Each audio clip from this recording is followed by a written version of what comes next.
eu acho que a gente encerrou nessa eleição um ciclo que começa com o nosso afastamento do bolsonarismo.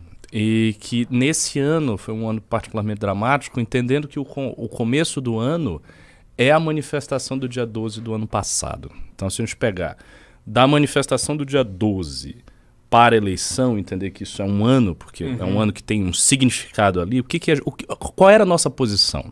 A nossa posição foi levantar um ideário muito difícil, que nós percebemos lá atrás, desde a manifestação, que não tinha um amplo apoio e que a gente levantou porque era o ideário no qual nós acreditávamos sinceramente. Então a gente fez tudo possível para levantar aquilo ali. E nas 2 vezes que a gente demonstrou esse trabalho, tanto na organização da manifestação quanto na eleição, a gente fez um trabalho extraordinário. Então, na época da manifestação, a gente conseguiu muita arrecadação, a gente fez um trabalho enorme com a academia, a gente praticamente fez a manifestação toda, essa é a verdade. O MBL levou aquela manifestação que, infelizmente, não logrou êxito, né? O Bolsonaro, longe de ser impeachmentado, está aí até podendo ganhar no segundo turno, mas a gente fez um grande trabalho. E nessa eleição a gente fez mais ou menos a mesma coisa.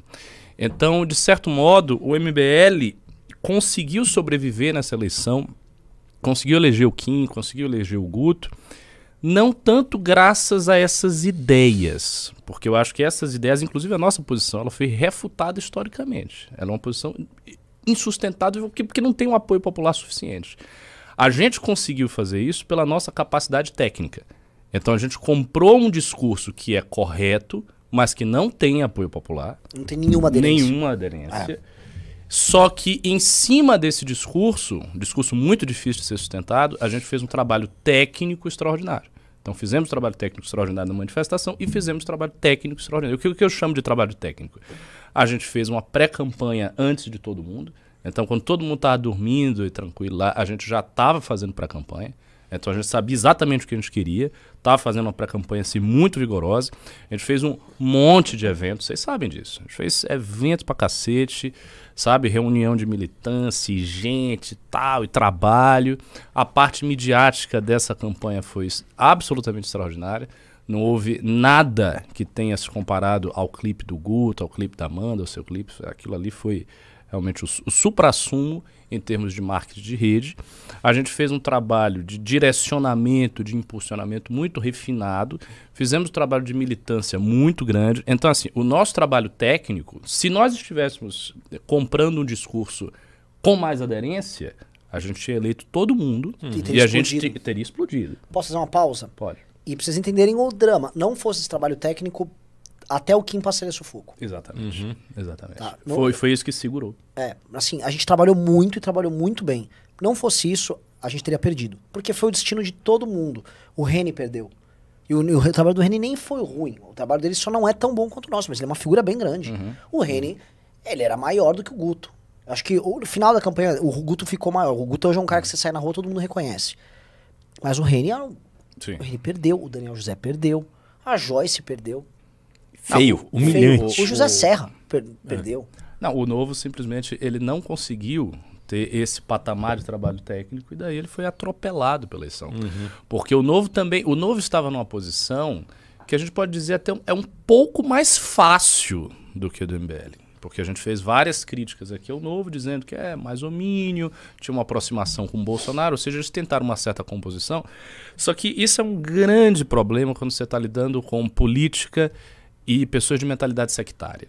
Se você está tentando fazer composição com uma força política que é sectária, você não vai se dar bem. Então, assim, já estava meio que no destino do Novo traçado que ele não ia se dar bem. Por quê? Porque se você é bolsonarista, você não vota no mais um Minion, você vota no Minion. Não tem por que você substituir. Não, entre o bolsonarista e o meio bolsonarista eu vou querer quem? Não, eu quero logo o bolsonarista. E isso é muito óbvio.